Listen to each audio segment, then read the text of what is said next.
grabando. Bien puede ocurrir que ese bien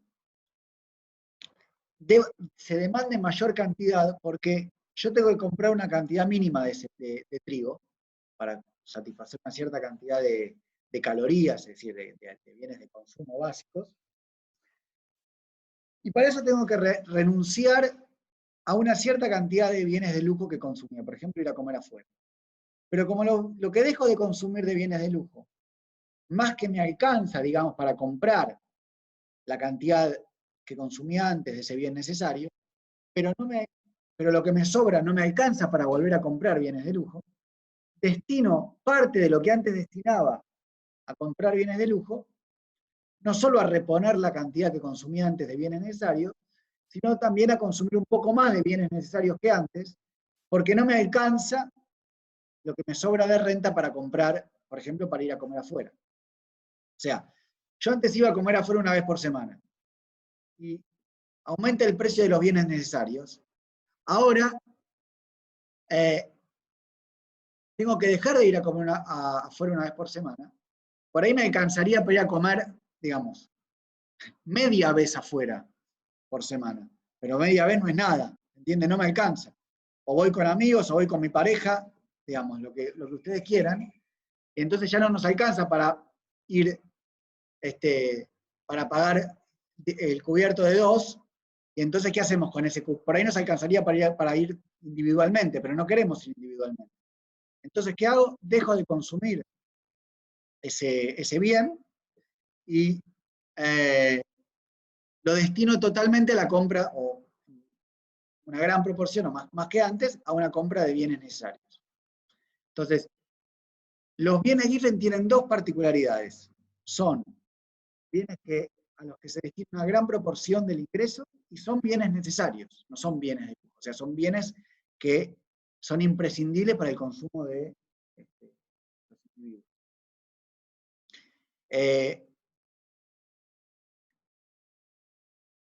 Un ejemplo típico de bien Giffen, el nombre fue puesto porque hay un economista, Giffen, que estudió el caso de la hambruna en Irlanda. El precio, digamos, durante la hambruna en Irlanda, el precio de las patatas, las papas, aumenta, pero se consume más porque es para lo único que alcanza, digamos, el ingreso, para comer papas. Entonces yo dejo de consumir otras cosas y consumo tal vez más papas que antes, no porque quiera consumir más papas, sino porque no me alcanza para comprar otra cosa. Lo que se me libera de ingreso porque dejé de consumir, digamos, porque aumentó tanto el precio de las papas, me consume una porción tan alta del ingreso que lo poquito que me quedaría de ingreso para destinarlo a otra cosa no me alcanza para destinarlo a otra cosa que no sea más papas. Y entonces aumenta el precio de las papas y consumo más papas que antes. En general los bienes Giffen son bienes raros, por eso los bienes ordinarios son aquellos bienes que tienen una pendiente, digamos, la cantidad demandada aumenta cuando disminuye el precio, o al menos eso es lo que supone esta teoría.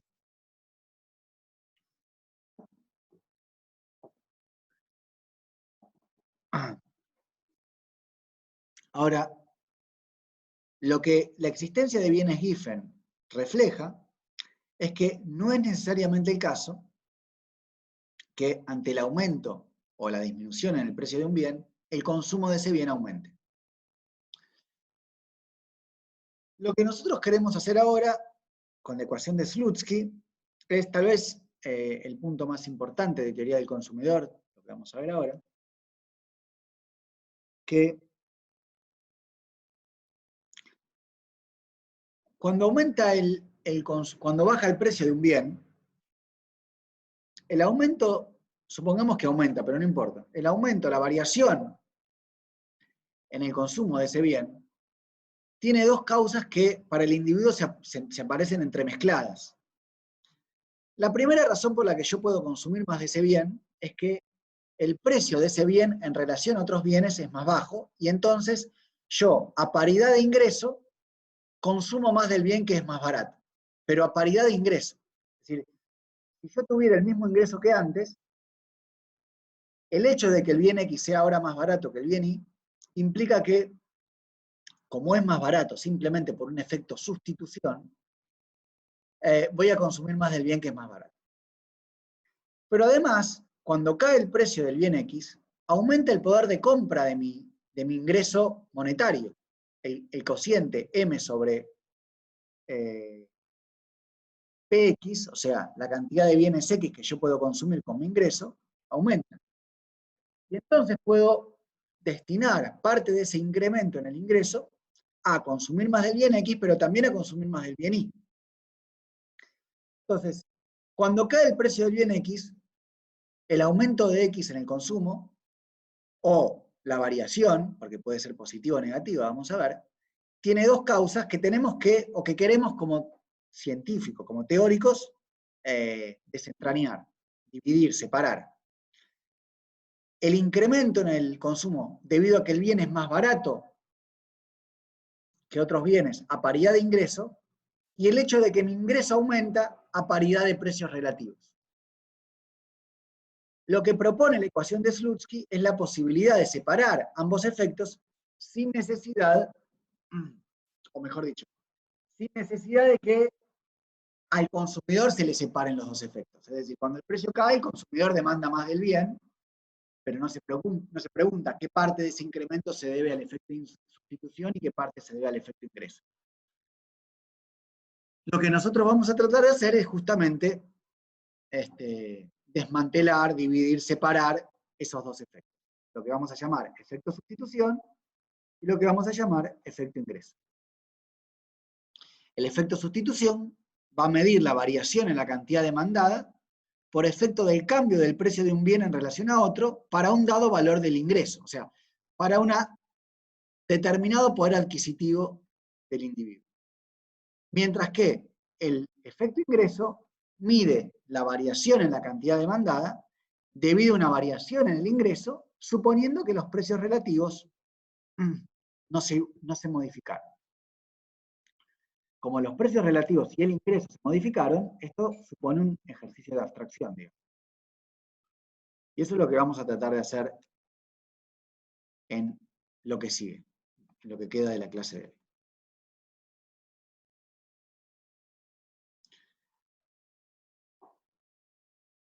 Déjenme ver si se ve ahí. Miren el gráfico, dado que tenemos animaciones, se puede ver.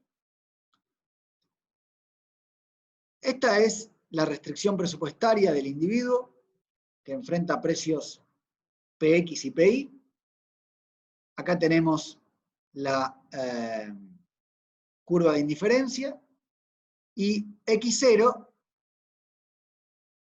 es simplemente la cantidad, este X0 que está aquí, no sé si se llega a ver, es la cantidad demandada por parte del individuo a los precios PX0 y PI. ¿Ok? Por ahora no dije nada nuevo, es lo mismo que sabíamos antes. Lo que voy a hacer es, voy a quitar esto y lo voy a poner aquí arriba, simplemente para que ustedes puedan verlo. ¿Ok? Ahora, supongamos que el precio del bien X disminuye. Si el precio del bien X disminuye, tenemos una restricción presupuestaria final, que es menos inclinada que la anterior, y que supone una nueva canasta de consumo elegida por el individuo, simplemente porque el precio relativo del bien X en relación a Y cambió. ¿Está bien?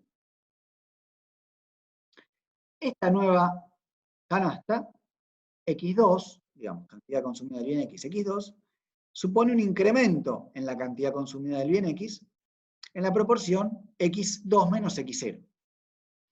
Lo que nosotros queremos saber es qué parte del incremento en la cantidad demandada se debe al efecto ingreso y qué parte se debe al efecto sustitución.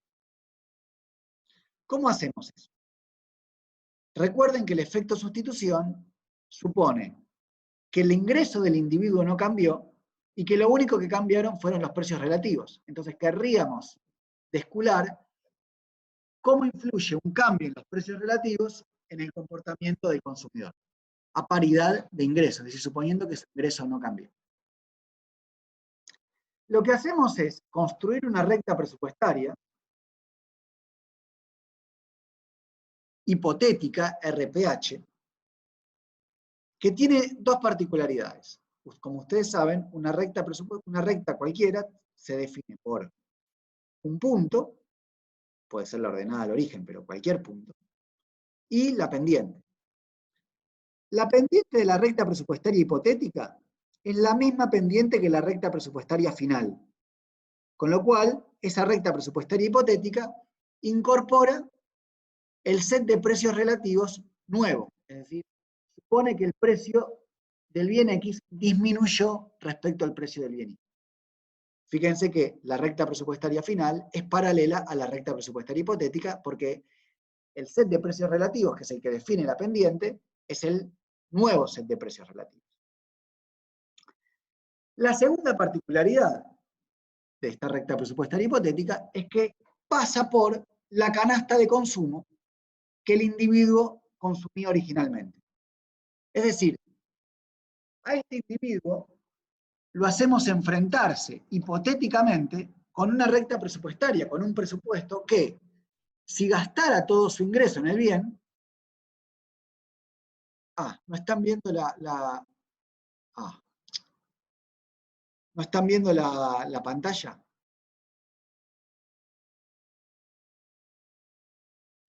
Sí, se ve. Porque decía Sí. ok. Decía que estaba en pausa, por eso no. Bueno, ahí se ve entonces. Sí. Genial. Gracias. Sí, se ve. Perdón. La recta presupuestaria hipotética tiene la particularidad de que este individuo se le sustrajo ingreso, por eso la recta presupuestaria hipotética está más cerca del origen que la recta presupuestaria final, de forma tal de que si el individuo gastara todo su ingreso, podría consumir exactamente la canasta que consumía anteriormente. O sea, como pasa por la vieja canasta que el individuo elegía, gastando todo su ingreso, este individuo tendría la capacidad de gastar todo su ingreso y comprar la vieja canasta que consumía. Entonces, la idea es que compensamos al individuo, dado que el precio del bien X disminuyó, le quitamos ingreso compensándolo para que tenga el mismo ingreso que tenía antes, tenga el mismo poder de compra que tenía antes, pero a los nuevos precios relativos. Noten que a estos nuevos precios relativos, no obstante la canasta anterior era asequible para el individuo porque pasa por su recta presupuestaria, como no se cumple la condición de tangencia, este individuo no va a elegir la cantidad consumida X0, sino que va a elegir la cantidad consumida X1, donde a la nueva recta presupuestaria, la hipotética, se cumple la condición de tangencia entre esa recta presupuestaria y una curva de indiferencia que pasa por ahí. Es decir, el individuo, si se hubiera enfrentado hipotéticamente al set de precios relativos nuevo, pero mantuviera su viejo ingreso, habría elegido, ahora voy Brian, habría elegido una cantidad del bien X igual a X1. El incremento en la cantidad consumida, que va de X1 a X0, se debe al cambio en los precios relativos exclusivamente, manteniendo su ingreso constante. La diferencia entre X1 y X2, entonces, es cómo se incrementa la cantidad consumida del bien X, porque varió ahora a paridad de precios relativos, porque nos movemos de la recta hipotética a la recta final, y los precios relativos no cambian, de hecho, las rectas son paralelas. Este cambio se debe exclusivamente a que aumentó el poder de compra del consumidor, es decir, aumentó su ingreso.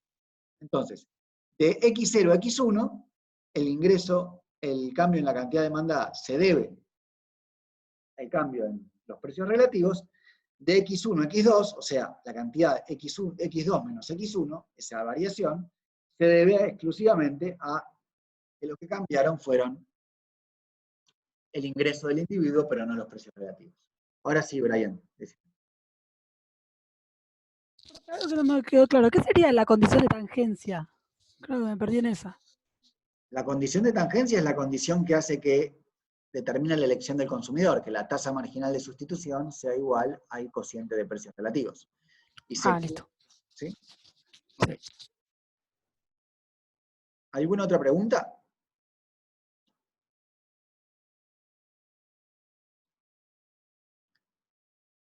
Entonces, esto no le demos pelota. No le demos pelota. Miren acá. Podemos expresar la ecuación de Slutsky como la variación total en el consumo de X es igual a la variación total debido al efecto sustitución, lo que llamábamos X1 menos X0, más la variación en el consumo debido al efecto ingreso. ¿Ok?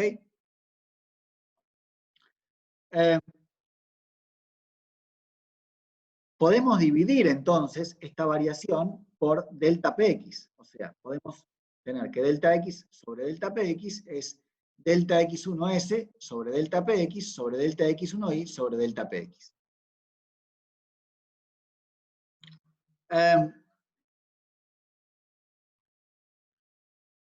Lo que queremos tratar de ver es qué signos pueden tener el efecto sustitución y el efecto ingreso.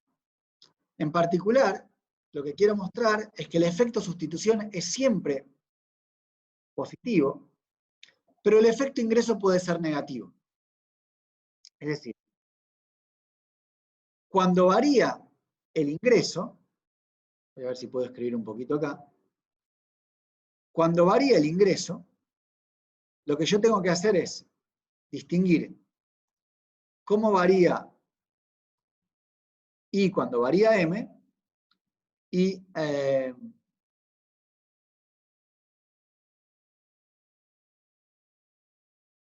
por la variación en el ingreso ante una variación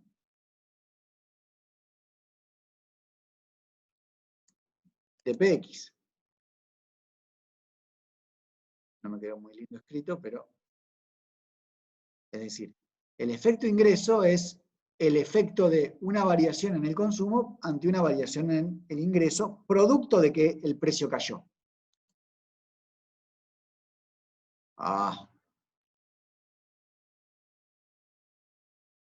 Dejémoslo así.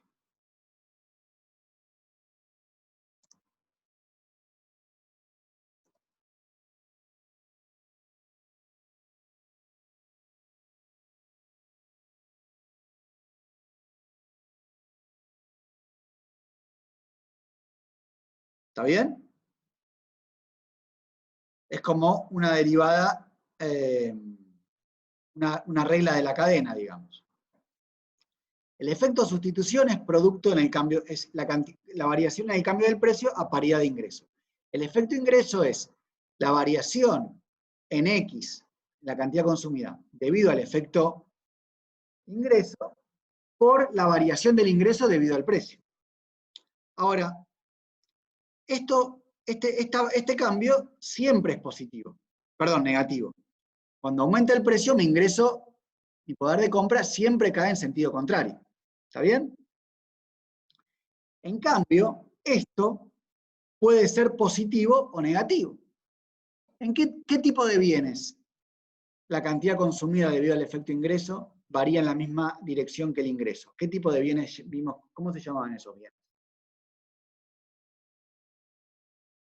O sea, cuando aumenta M, aumenta X, el consumo del bien 1. ¿Qué tipo de bien sería el bien 1 o el bien X1?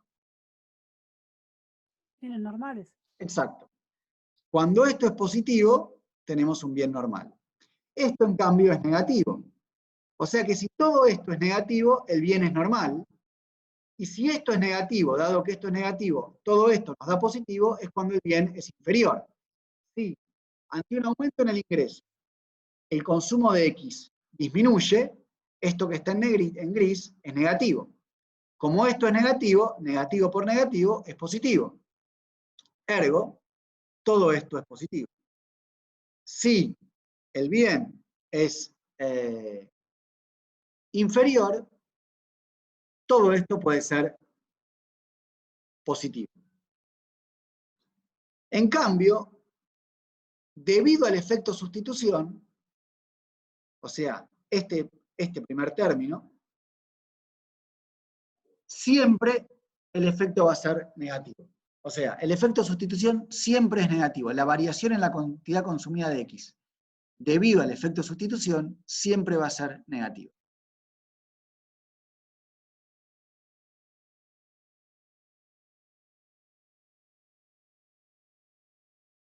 Entonces, como les decía, el efecto ingreso puede ser positivo o negativo. Veamos que el efecto sustitución es siempre negativo. ¿Ok? Veamos eso. Esto es un poco lo que les decía recién. Cuando el bien es normal, el aumento en el precio de X hace caer el ingreso, y si el bien es normal, el consumo de X va a caer. Entonces, PX y X, debido al efecto sustitución, el efecto ingreso se mueven en dirección contraria cuando el bien es normal. En cambio, si el bien es inferior, el aumento de PX hace disminuir el ingreso, y si el bien es inferior, cuando mi ingreso disminuye, mi consumo de X aumenta. Pero la variación en el precio y la variación en la cantidad, debido al efecto ingreso, es positiva cuando el bien es inferior. Lo que tienen que tener muy en cuenta, o muy en claro, llámenlo como quieran, es que si el bien es normal, variación del precio y variación en la cantidad operan en dirección contraria. O sea, el signo es negativo. Pero cuando decimos signo negativo, no es que disminuye. Es que si aumenta el precio, la cantidad cae. Si cae el precio, la cantidad aumenta. Ojo con eso. Ojo con ese punto porque... Y lo contrario cuando el bien es inferior. En ese caso, aumento del precio, aumenta la cantidad, disminución en el precio.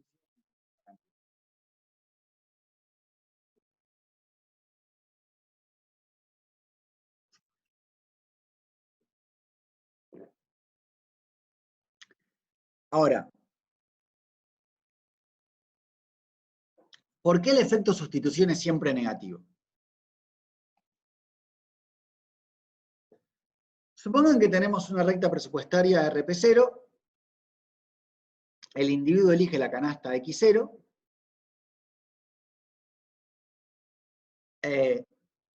varía el precio como vimos antes, construimos la recta presupuestaria hipotética. ¿Qué significa en este contexto que el efecto sustitución sea siempre negativo? Recordemos que cayó el precio del bien X.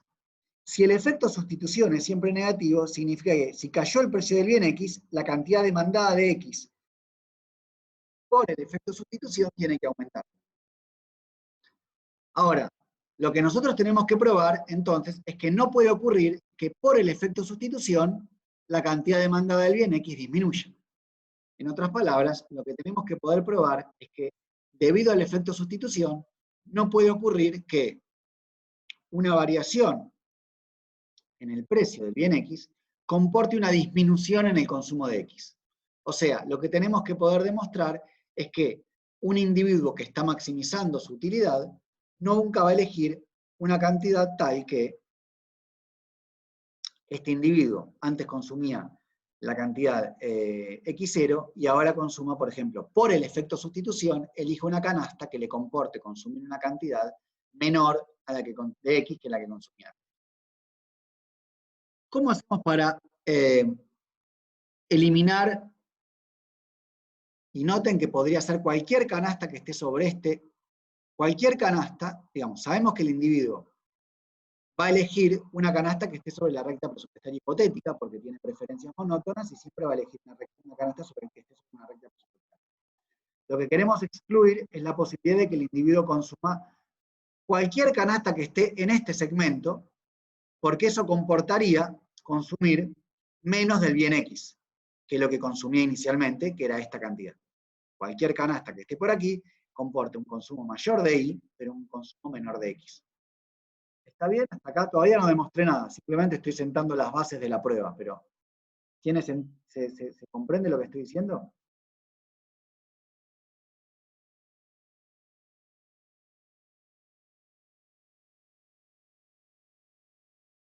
Ok. Ven, agarremos cualquier canasta que esté en este segmento. Por ejemplo, esta canasta que tiene una cantidad consumida del bien X, X1. Fíjense que la canasta X1 era asequible antes de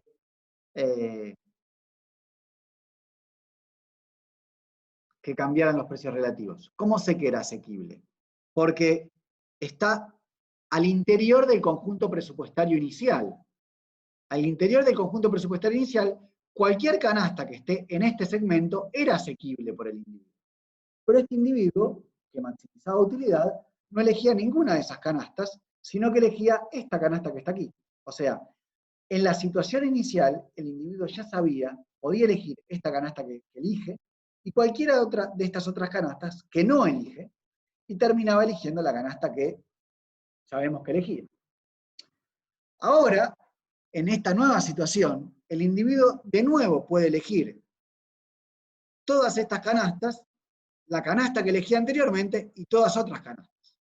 Pero sabemos que entre esta canasta y cualquiera de las anteriores, el individuo necesariamente va a elegir esta, porque prefiere a esta que a todas las otras, porque ya lo eligió, ya tuvo la posibilidad de compararlas, y eligió la canasta que les estoy marcando aquí. Ergo, cuando de nuevo pueda elegir entre todas estas canastas y esta que estoy marcando aquí, nuestro individuo va a elegir, obviamente, si maximiza su utilidad, esta canasta. Ergo, jamás va a elegir estas canastas sobre esta. Seguramente no elija esta, pero tampoco va a elegir estas porque son estrictamente de preferidas, digamos, abusando del lenguaje, de esta. Ergo, si elige alguna canasta, va a tener que estar sobre este segmento que necesariamente comporta un incremento en la cantidad consumida del bien X. Por eso el efecto de sustitución es siempre negativo. ¿Se entendió eso? ¿Alguna pregunta?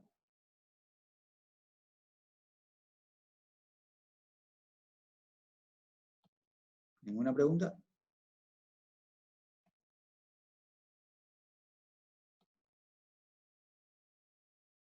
Ok.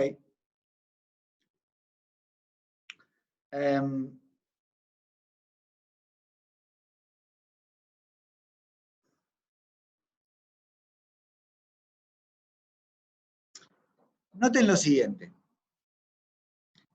Nosotros sabemos que cuando varía la cantidad consumida de X, tenemos un efecto sustitución que es siempre negativo.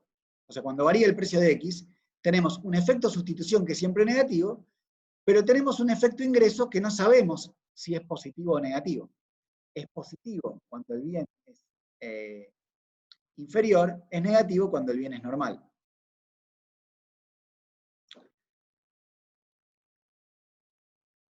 Este signo menos indica que ya incorpora el hecho de que M y P varían en la dirección contraria. ¿Está bien? O sea, nosotros antes escribimos esta ecuación con más delta X1 sobre M por delta M sobre P. Pero delta M sobre P es necesariamente negativo, ergo esto está incluido aquí. ¿Está bien? Es esto que estaba escrito, lo salté, vuelvo para atrás, perdón. Esto que está acá. ¿Está bien? Este menos que está aquí tiene el objetivo de reemplazar este signo porque sabemos que es negativo. ¿Ok? Ahora, noten lo siguiente. Si esto fuera positivo, o sea, si el bien fuera normal, todo esto sería negativo. ¿Por qué? Si esto fuera positivo, algo negativo, le resto algo positivo, me sigue dando negativo. Ergo, si esto es positivo, el efecto total es negativo. Porque, de nuevo, negativo menos positivo sigue siendo negativo. Eso es lo que se llama como ley de demanda. La ley de demanda dice, si el bien es normal, entonces es ordinario. ¿Por qué? Porque si el bien es normal, este efecto, como decíamos, es negativo, el efecto total va a ser seguramente negativo, Ergo, la variación en el precio ante una variación, perdón, la variación en la cantidad ante una variación en el precio es negativa. Precio y cantidad se mueven en direcciones opuestas, que es lo que indica la curva de demanda de un bien normal, de un bien ordinario. Conclusión, si el bien es normal, entonces es ordinario. Es lo que se conoce como ley de demanda, que es lo que está escrito aquí. Ahora vamos a la segunda prueba, la segunda proposición. Si el bien es Giffen, entonces seguro que es inferior. ¿Por qué? Vuelvo a la ecuación que teníamos aquí. Supongamos que el bien es Giffen. Si el bien es Giffen, sabemos que el lado izquierdo es positivo, porque precio y cantidad se mueven en direcciones, en la misma dirección. Aumenta el precio, aumenta la cantidad, disminuye el precio, disminuye la cantidad. ¿Ok? Se me va a cortar. Espero terminar con esto y si no nos volvemos a conectar. Eso significa que aumenta el precio, disminuye la cantidad. Para que todo esto sea positivo, dado que esto es negativo, este término tiene que ser positivo. Y la única posibilidad de que este término sea positivo es que este término que estoy marcando aquí sea negativo, para que negativo con negativo se hagan positivo y sean positivos. Y esto solo es positivo cuando el bien es inferior. O sea, este término es negativo cuando el bien es inferior, porque ingreso y cantidad demandada se mueven en direcciones contrarias. Entonces, cuando el bien es Giffen, seguro que es inferior.